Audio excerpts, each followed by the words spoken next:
Hi, everyone. Hello. Hey, hey. Hi. How's everyone doing today? Excellent. Still early. How about you? Wonderful. I can see that there's a few people still popping up, so we're going to give everyone a couple more minutes. And that is my annoying sound. Sorry about that. No worries. I can't hear anything. I assume it's gangster rap or something in the background you're talking about. It's just the CFC background rap, of course. Ah. The CFC mantra, right? Of course, of course. Is everyone working from home still then? Yep, indeed. Yep. Yeah. All right. I was hoping things will be better for you guys by now. Oh, it'll get there. It'll get there.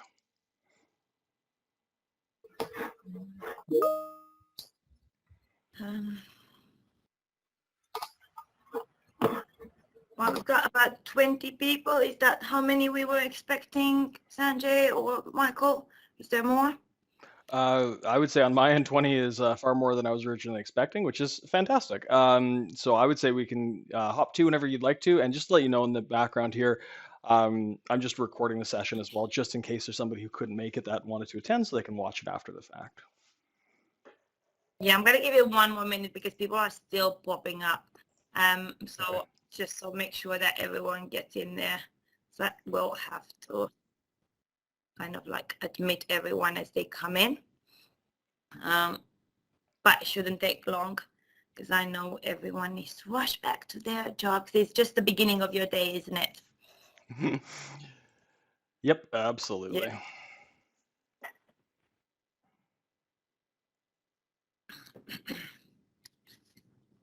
Right, the beeping has stopped on my part, so I think we're kind of having everyone here now. So perhaps we can commence if that's all right with everyone. Before I start getting into the technicalities of the new wording launch, and if you didn't know why you're here, that is why you're here. We will be talking about a new wording launch for a technology company from CFC. But before we go into the technical part, I kind of wanted to give you a little bit of idea of the context, the limitations, and perhaps the opportunities that have spurred us in this direction, and why we did end up making the decision of upgrading the wording this way. So it's perhaps fair to say that in the last 2 years, sorry, I've got a few people popping up, which are kind of like stopping my technology here. There we are. Right. In the last 2 years, we probably have kind of witnessed the fastest paced evolution of technology in general. Perhaps around the room, with having 28 people, if you look around yourself, how many devices you're using on a daily basis, whether it is like a fob to enter your building, whether it is something that you're monitoring the temperature in your building or in your house, whether it is a dating website that you're using, whether you've done your shopping. We're all using technology in various ways. And it's just kind of like we've become so much more reliant on it. It's become part of our life and a way of life for most of us. So not only that, it's kind of like changed the way we deal with each other, the way we interact with each other, but it's kind of to far greater extent, such as like, the way we choose people that we're going to spend the rest of our lives with, right? So the point I'm trying to make here is that we use this technology and it is part of our lives, no matter how much we try to reject it. Perhaps, when you know that Instagram is listening to you and it's going to show you the next commercial of those sneakers that you talked to your partner about last night and they said no to, it's still going to happen. We're still going to have to use it. And perhaps, sadly enough, brought by the biggest pandemic in the 21st century, this has spurred the technological revolution that we are all witnessing today. And like any revolutions, it comes with its challenges. But I'm not going to sit here and talk to you about the challenges of a technology revolution in general. I'm not going to pretend I'm an economist in any way, but I thought we could stick to the field that we all know and hopefully we like. And we're going to talk a little bit about the challenges in insurance and what we've noticed so far. So when we're talking about technology companies, we have noticed in the past 2 years that is much more reliance on products, and those products' failure to perform could emanate into a very easily quantifiable financial loss, and that is easily considerable when you talk about technology companies. Now, when you're talking about the failure of those products or services, we no longer restrict those failures to financial loss only. In most cases, you're talking about bodily injury and property damage associated with it. So, for example, the failure of technology could emanate in a crop loss. It could emanate in damage to a building. It could emanate in someone being harmed to their body.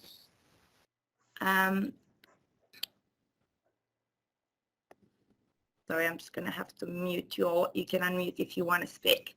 What does that mean? That means that there is a lack of clarity amongst the market of who will cover certain perils. In a traditional market, you will have the PI market or the tech E&O market picking up any financial losses associated with a technology product or services. But in a general liability market would pick up on any of the BIPD coverages. Now, what happens when you have a product that consists of both, physical products and software? Let's talk about a smartwatch, for example, a smartwatch that has loaded a software technology on it. Would that be easy to determine whether it should go to the CGL market or it should go to the PI market? Not quite. If you're thinking about a smartwatch that can pick up vital signs, someone could easily be harmed by it, and there could be a considerable bodily injury to them. Now, could you blame it on the hardware technology itself? Would you blame it on the software because it failed function? Do you think it's going to be easy to determine? Most likely not. Well, that leads us on to more ambiguity on coverage, and what that does is it confuses buyers. When you're talking about a small technology company, these guys come up with the greatest inventions, right? They come up with solutions that are going to monitor our vitals, that can track our fitnesses, that can produce prescriptions of medicine with the most amazing things. Do they need to worry themselves with whether their BIPD is covered under the CGL or under the PI thing? Absolutely not. Do they care about those discussions? I can promise you, most likely not. Would it create a lot more work for you guys to explain this? Absolutely. Would it lead to multiple policies with your PI being covered there and your cyber being covered there and your CGL being covered there and your property being covered there? Most likely, because it's too complicated otherwise. You can put them in their separate boxes and you're like, well, this is how it is. But what does that mean? That means higher premium for the client. Also higher costs when you settle a claim. You have to notify every single one of the insurers. You have to explain every single one of those policies with their individual wording and their individual conditions. So not the easiest job in the world. So then there's more on you guys, more responsibility. Is that the right coverage? Is there any gray areas? Is it going to be picked up for sure under the CGL or under the PI? Is there going to be something that's going to fall in between, or is not going to be considered a proximate cause? So all of those we've kind of identified as challenges as to where the technology is moving and how far behind the market in insurance is. Having 20 years of experience in tech and, of course, probably 15,000 policies at the moment, it probably equally as much claims in the past, we have taken the liberty to try and resolve some of those.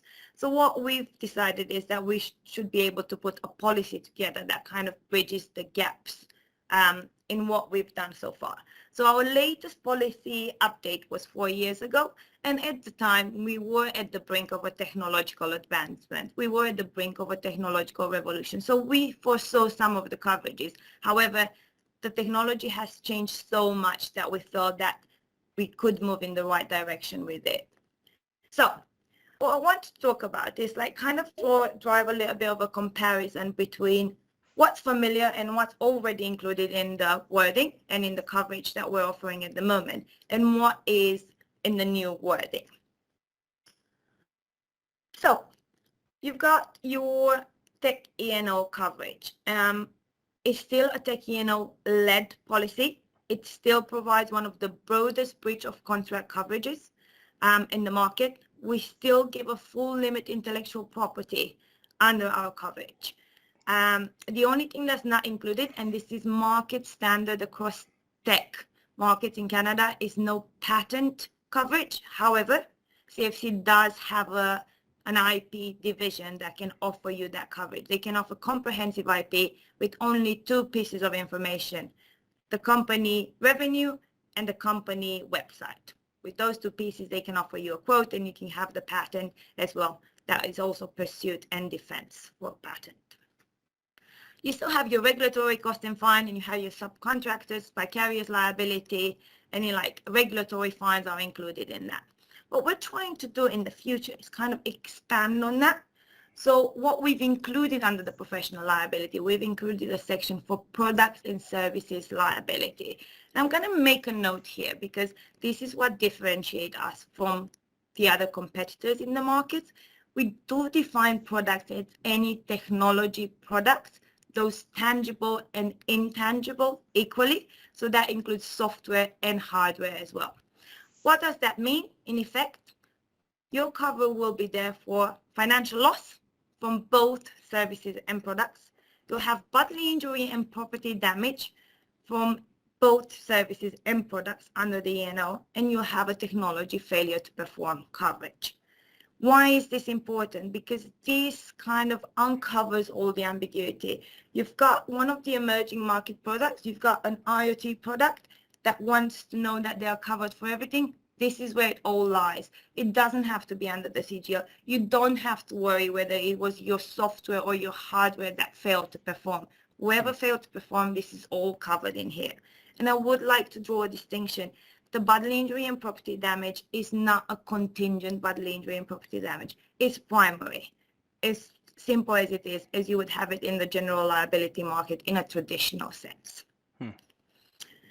Hopefully everyone's with me so far, so we can move on to the second part of the policy that has changed for us, and that would be our cyber coverage. Our cyber coverage has indeed been robust for the entirety of this period, and even the existing policies that are not on the new wording, they are not detrimented in any sense. They do have a full third-party cyber liability. They have full first-party cyber liability in line with the limits required. But what we're introducing new, we are bringing in our award-winning standalone cyber offering within the technology package. What does that mean?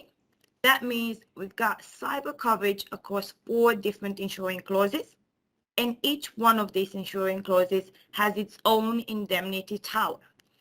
You know, the benefit moving from the old wording to the new wording would be that your network liability or your third-party cyber liability has its own indemnity cover. And that means that is the best comprehensive coverage available for technology companies on the market at the moment. In terms of updates, we've also updated our cybercrime, which of course, this is the 21st century perfect crime.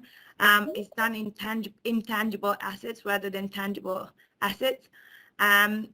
We have included botnetting and cryptojacking coverages, which are like, you know, the topic of the day, and everyone wants to have that included. It is particularly pertinent for technology companies to have that kind of coverage going forward because of the amount of infrastructure that they own that can be used for this type of like nefarious purposes. Our system damage and business interruption is the most up-to-date so far. We have indeed kind of mirrored the cybercrime and probably the most common elements that are futuristic and probably in addition to our standard system damage would be the hardware replacement cost. They are at the same limit as the cyber general limit, so full limit for hardware replacement cost, and we've got dependent business interruption, which is also an added bonus. Sorry, quick question. Sorry. Just wanted to clarify. Did you say the cryptojacking was included or excluded? So I know it's important as you're saying, but it is common exclusion. So I just wanted to clarify that. Oh no, it's included. Included. It's included, and it's like black and white, and it's fully specified within the insuring clause. It's included. Brilliant. Thank you. Cool.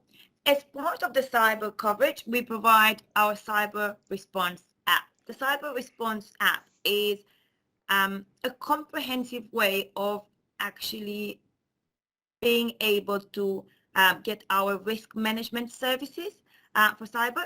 So it has a couple of elements to it. First and foremost, you can notify in real time any breaches. And within 30 minutes, one of our incident responders will be in touch with the insured and will start remediating the situation and putting in place all the measures that they need to do to kind of mitigate the loss. The second part is there's a couple of risk management solutions that we provide. One of them being phishing simulations. So it gives the insured the option of kind of carrying out phishing simulations across their company to see if they have any vulnerabilities and set up policies in accordance to this in the response. There's a dark web monitoring, so you can see any kind of vulnerabilities or any kind of breaches that have happened around it. They've got threat intelligence monitoring as well. So it monitors the external network of the insured, and it allows them to see if there are any vulnerabilities, once again, that needs to be patched immediately to avoid any future losses. And then, of course, you've got your Ask the Expert service. Now, the Ask the Expert service is like you can ask any kind of cyber related about best practices, risk mitigation, or anything else within the cyber sphere to one of our experts, and they will get back to you in 48 hours. Now, you have to remember the differentiation between, notifying an incident, 30 minutes, someone will get back to you, will get on the phone, will start going into your systems and help you out, mitigate the loss. If you want to ask a more generic question about like how to improve your risk management and how to go about it, there's a 48 kind of hours turnaround, just because of the urgency is, of course, less than notifying a claim. So hopefully that kind of covers it all. This app is available to all of our technology clients, and all they need to do is use their policy number. Sure, Michael? Can you that question? Yeah. I just wanted to add that the monitoring service is pretty cool. Mutual contact, a few of us know here, works at a different company, but in the industry, and the app, I guess, just at random notified him, hey, it looks like you have, or a scan determined you have an unprotected, RDP protocol. And he's going, I have no idea where this is. So he just forwards it to his tech team to look into it. But, he's an insurance guy. He's not looking at this every day, right? And, he thinks he has good protocols in place, but it's kind of cool to see firsthand the CFC, I guess, scanning service saying, look, we've discovered a vulnerability, like address this before it's a problem. So it's kind of cool to see that. That happened, I think, last week or something like that. No, and you're absolutely right, Michael. This is not just about, having the best service for a claim, which of course is of vital importance to us, but having proactive risk management is what the future is all about, just ensuring that our clients are best protected so they don't suffer this. So it's not about the insurance money. It's about how detrimental it is to their business suffering one of these incidents, not just about the time of restoring their data, but their reputational damage, their clients' lamentations. It's all a big, very long and cumbersome process in itself. So avoiding it in the first place is the key. Cool. So that moves me into the third part of the changes. So we talked about the E&O and the changes in the E&O and how we bring that kind of like BIPD coverage that is normally in the traditional CGL markets within the E&O for tech companies. And we talked about the cyber and how that's in line with our standalone product and how it's the best kind of offering for technology companies.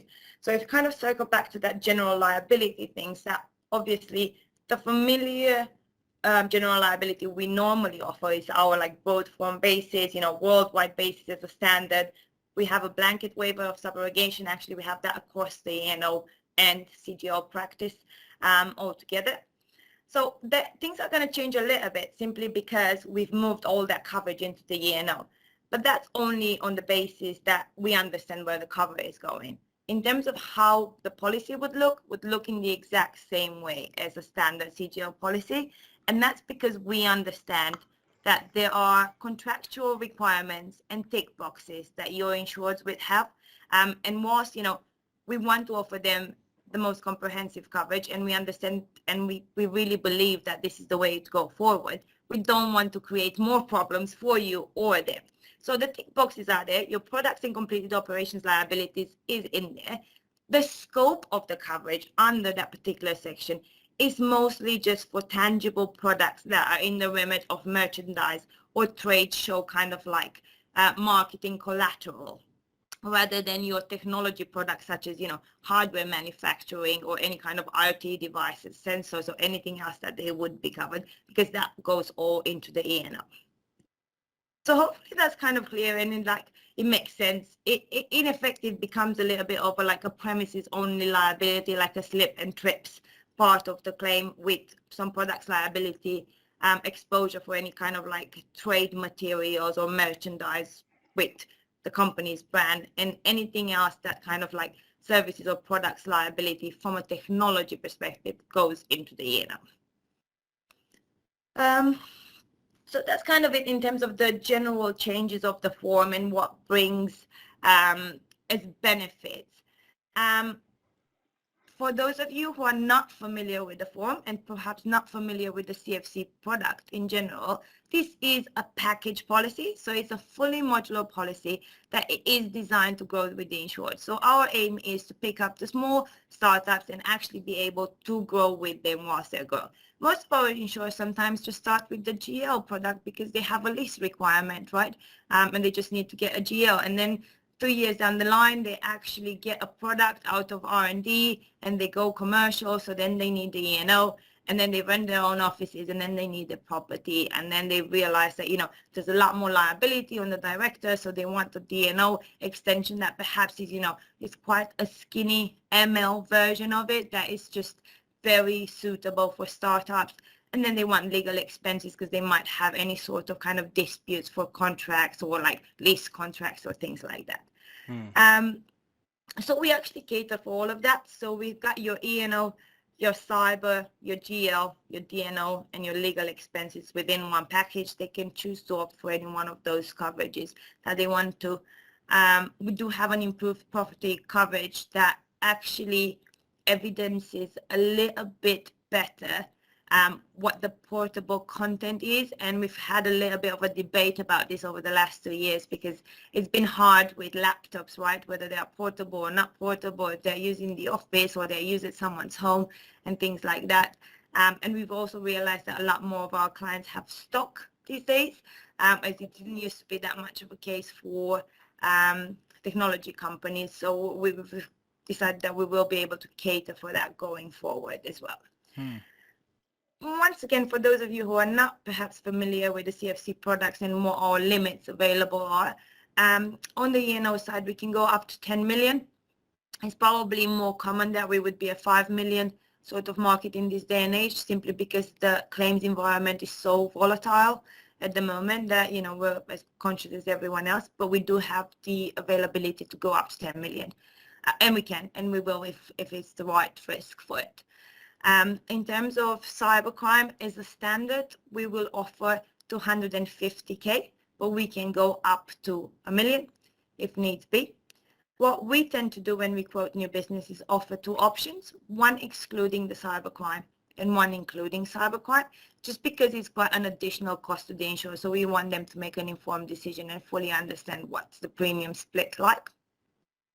In terms of the CGL, we can go up to 30 million. So we've got a lot of capacity in that area to deploy.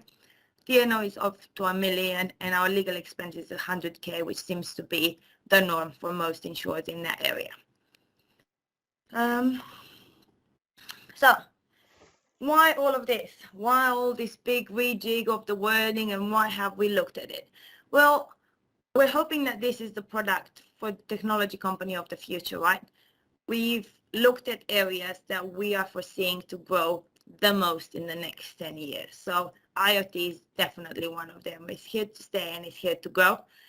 So we want to make sure that this product is suitable for them. It's black and white, and it's very easy for those insured to understand what's covered for them and what's not. So we are hoping that it's going to open better opportunities and better doors for both us and yourselves, and we can go and target business in, not because we don't want the traditional business. We absolutely do. We love our software developers. We will love our IT consultants, and we will always write them. But if we want to grow with the technology market, we are open to look at other sectors. So, anything in the IoT area, like smart cities, farming and manufacturing, any kind of wearable technology, hardware manufacturers that we didn't used to do that much before, kind of embedded software, hardware technologies. Those are the things that we will look to grow to in the next 5 years. And, we would be more than happy to look at them for you. Once again, doesn't mean that we don't love a software. I actually love a software developer myself. I could underwrite that day in, day out. But it's quite interesting to kind of read up on these new technologies and understand them. And, it's quite, a point of pride for us to be able to say that we do have a product that is suitable for the exposure of those technology companies going forward. So that's it for me, actually. I'm hoping that kind of made sense and everyone kind of followed, and I'm more than happy to take any questions if there are any. We've got two quick questions. One is I guess there's more of a class sector that you were explaining with the IoT and manufacturing, but is there specific decline classes or frequent risk types that you're getting as applications that you just don't write? Just so, hey, we can keep those in mind if they come through, whether they're, I don't know, Bitcoin this, or is there any sort of tech thing that you're like, nope, not a chance, I'm not touching this with a barge pole? Yeah, so I think cryptocurrency is the main one, and it's a very hard decline for us for the time being. We're still investigating this.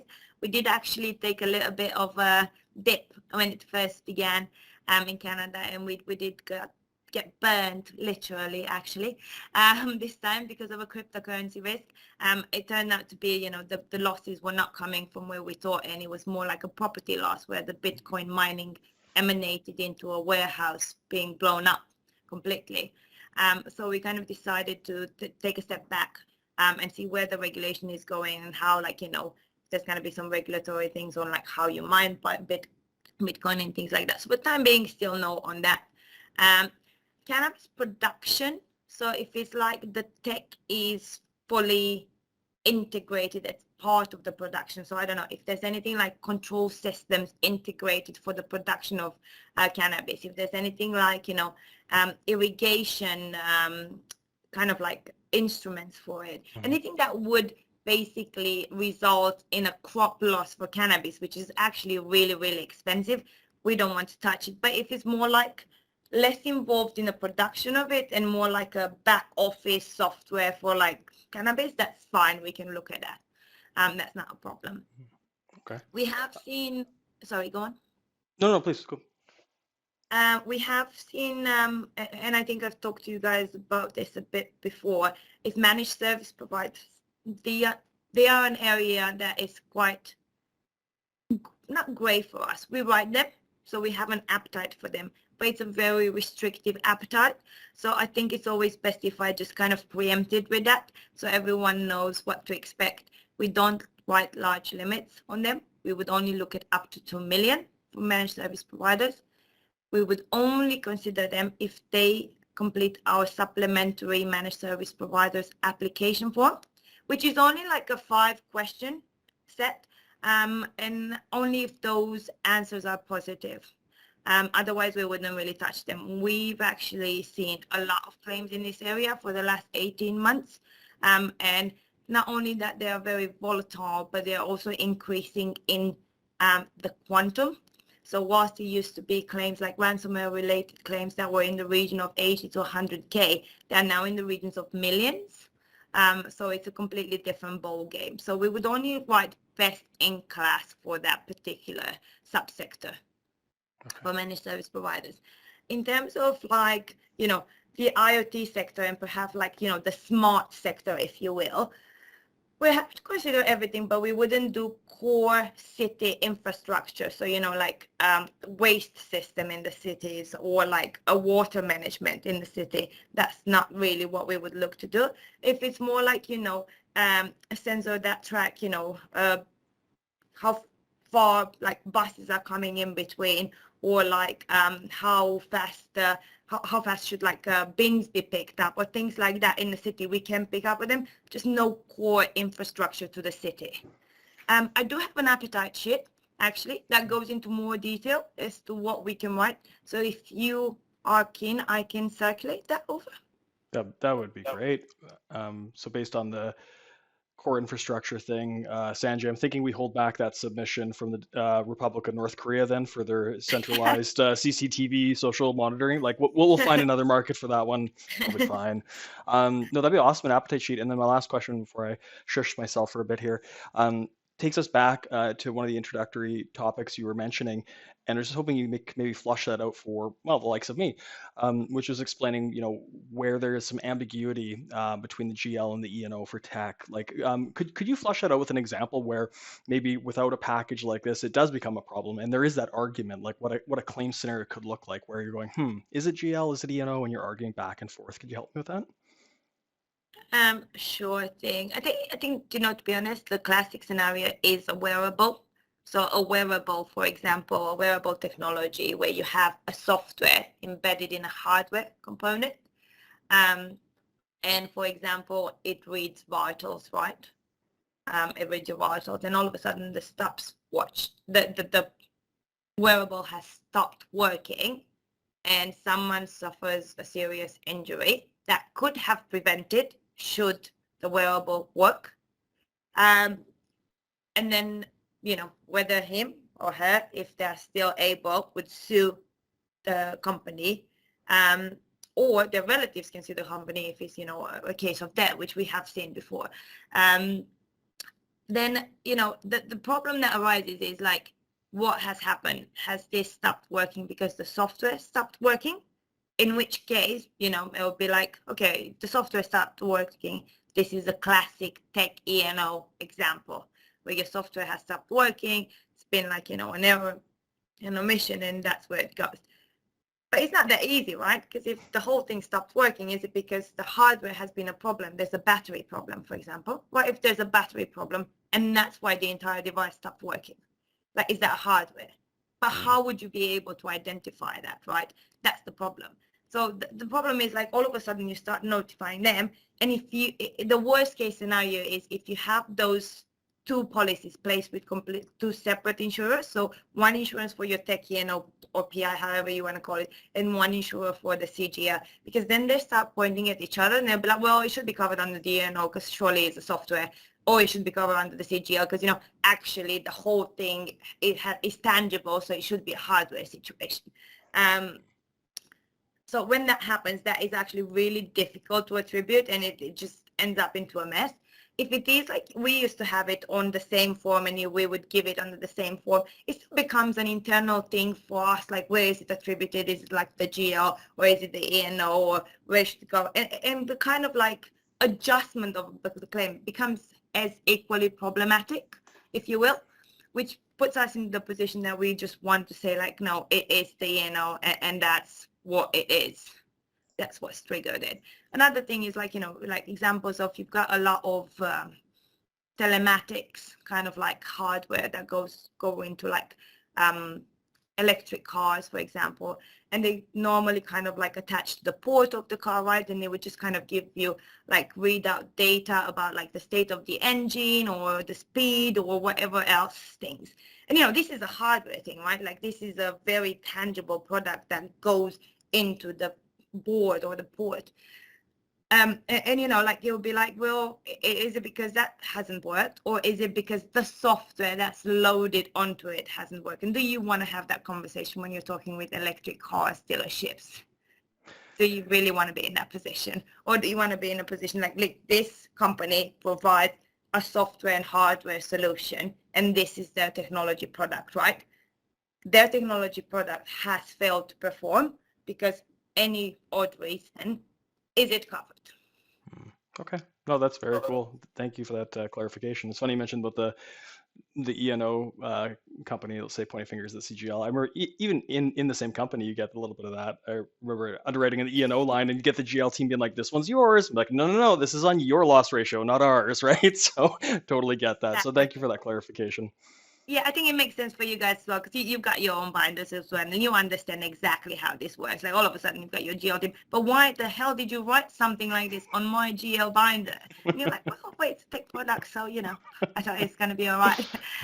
So that's why we're kind of taking it all on board. And as I said, I think it's just going to help a lot with this, like emerging tech companies that have these brilliant products, right? Like some of us, like I spend days, I'm going to be very honest, I spend days on Google just trying to understand what they do and how they do it.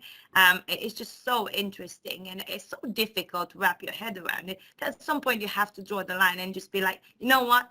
I know how it's going to get wrong. I'm not going to be able to determine whether it is the cable, the battery, the plastic that you put on top of it, the microchip that sits on it, the software that's been loaded on it. This is a one product thing. It's not a combination of five products. It's a one product. This is what it is. This is what it boils down to, in my opinion. Any other questions from anyone else before I get really heated about this whole IoT thing?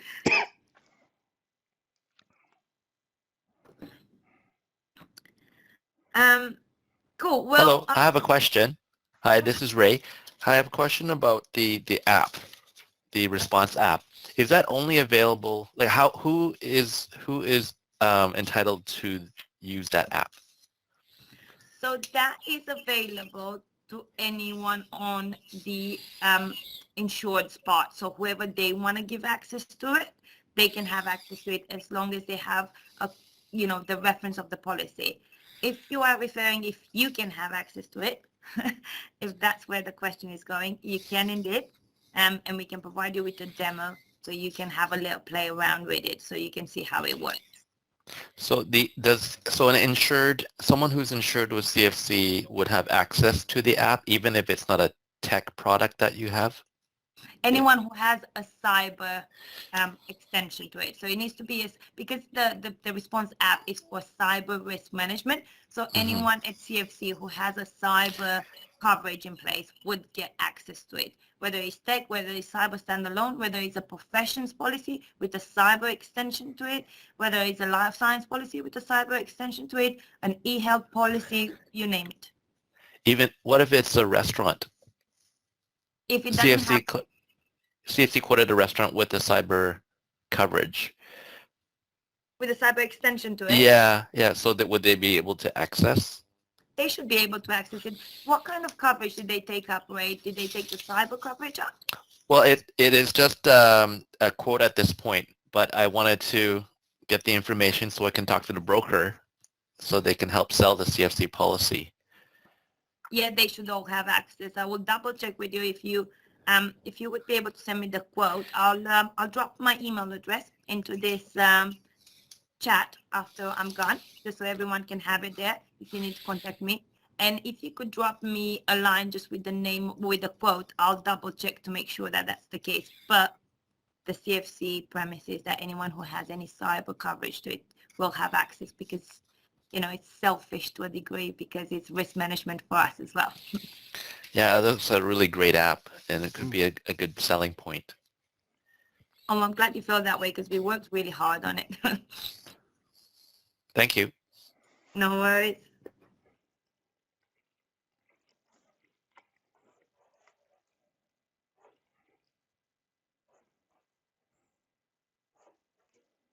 Anyone else?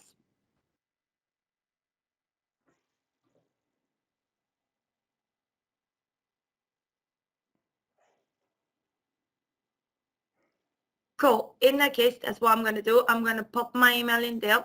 If you think of any questions, if you have any questions whatsoever, do let me know. Before I do leave you, I will show you this list that I'm not going to go through one by one. It's just a list of different products at CFC. They might be of interest to you, and I know probably not all of you specialize in tech, but there might be some things in here that might catch your eye and might be an opportunity. And if you do need any help with any of those products, do give me a shout. I can put you in touch with the relevant contacts. Cool. So if I got that right, Michael, you just want me to send over an appetite sheet, is that right? Yeah, if you could send over the appetite sheet, it would be awesome. Thank you very much. And I do appreciate you taking the time, in the afternoon here to go through this. So greatly appreciate it. And thank you very much. No, thank you all. I really appreciate you guys taking the time. And as I said, if you have any questions, do let me know. Sounds great. Thanks. Chat soon. Cool. Thanks, guys. Bye now. Bye.